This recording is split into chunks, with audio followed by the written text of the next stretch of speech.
Good morning, ladies. I want to share a little revelation with you today. On Monday afternoon, I was standing in my garden where I often hear the Lord's voice so clearly. And as I stood there, taking a few quiet moments to look around, all I could see was winter. The grass had lost its color. There were hardly any flowers in bloom, and everything seemed so quiet. It almost felt as though the garden had gone to sleep. Then something caught my eye. As I turned my head, there it was, a beautiful clivia in full bloom. Just one bright orange flower standing in the middle of the flower bed. In that ordinary moment, I had a revelation of Jesus at the center of my life.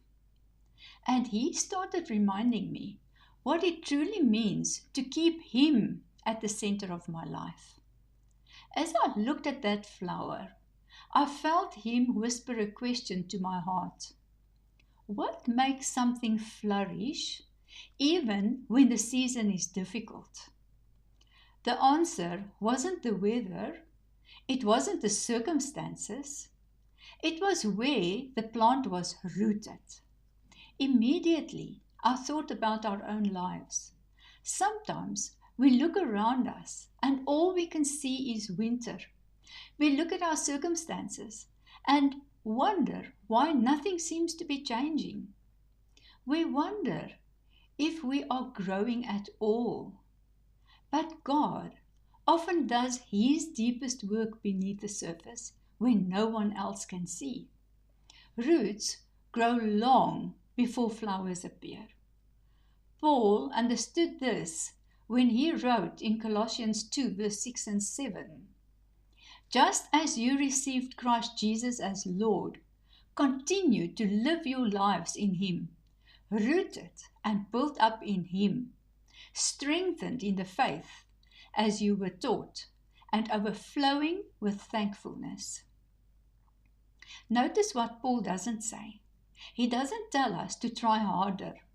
He doesn't tell us to become better Christians through determination. He tells us to remain rooted in Christ, because that is where real transformation begins. That is where character is formed. As I reflected on that clivia, another question came to my heart. What really changes when Jesus becomes the center of my life? Not when He is simply part of my life, not when He is someone I acknowledge sometimes or on a Sunday, but when He truly sits on the throne of my heart. The Bible gives us a beautiful answer. Everything finds its proper place. Jesus Himself says, love the Lord your God with all your heart, with all your soul, and with all your mind. He never asked to be one priority amongst many. He asks us for our whole heart.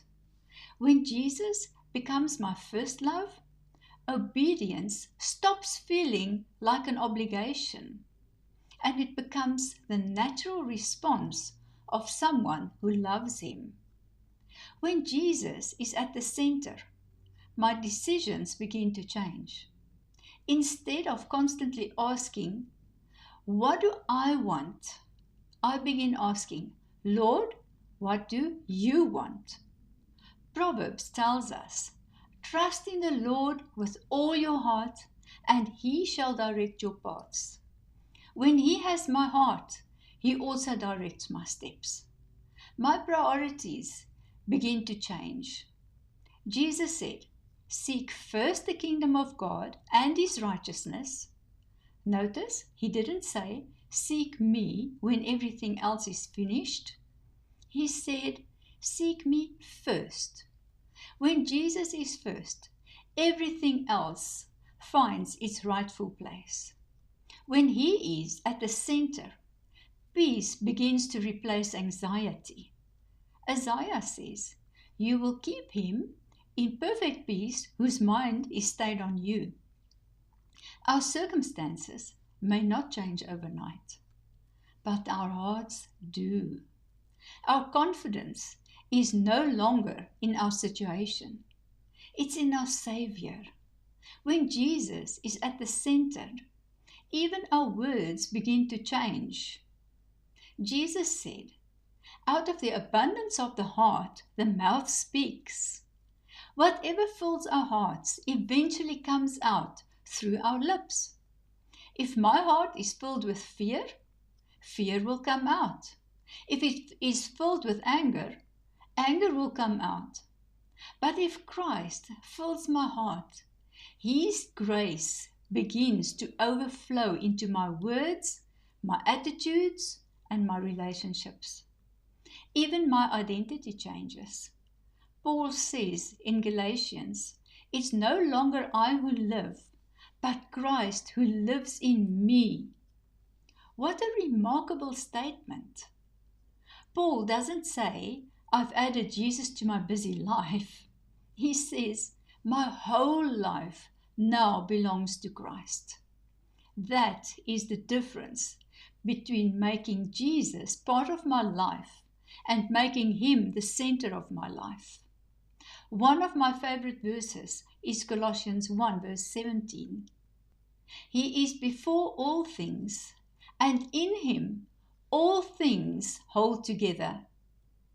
Think about those words. In Him all things hold together. Our families, our marriages, our friendships, our ministries, our emotions and purpose, our future. Everything holds together because of Him. I brought a simple illustration today. Hold up your hand. Each finger represents an important part of your life. Your family, your work, your ministry, your finances, your friendships. Every one of them matters. But what holds them all together? The palm of your hand. Without the palm, the fingers cannot function as one. In exactly the same way, Jesus is not just another part of our lives. He is the one who holds every part together. If we remove Him from the center, everything else eventually becomes unbalanced. So perhaps the most important question we can ask ourselves today is not, is Jesus part of my life? Most Christians would answer yes. The deeper question is this: is Jesus at the center of my life? Is He the one who shapes my decisions? Does He determine my priorities? Does He influence the way I speak? Does He direct my relationships? Is He the one I seek first? Or has something else quietly taken His place? You see, Jesus never competes for first place. He simply invites us to surrender the center, because He knows that when He is at the center, everything else begins to find its proper place. The clivia didn't bloom because winter disappeared. It bloomed because it remained rooted. The circumstances around it didn't determine its life. Its roots did. Ladies, perhaps some of you are walking through a winter season today. Don't lose heart. Stay rooted in Christ. Keep Him at the center. The flower may not appear today, but when your roots are anchored in Jesus, He is faithfully doing a work beneath the surface that in His perfect time will become visible for everyone to see. Let us pray. Father, thank You for speaking to us through the ordinary moments of life.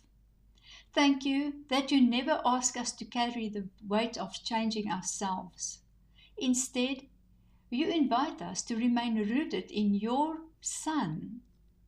Search our hearts today. If anything has taken your place at the center of our lives. Gently draw us back to you. May Jesus be our first love, our peace, our wisdom, and our foundation. Help us to trust you in every season, knowing that as we remain rooted in Christ, you are transforming us day by day into His likeness. In Jesus' name I pray. Amen. Ladies, join us on Zoom at 10 o'clock when we will discuss the topic, Jesus at the Center. We will pray together and let the Holy Spirit lead us in the full understanding of this word. Looking forward to see you at 10 o'clock. Blessings to you.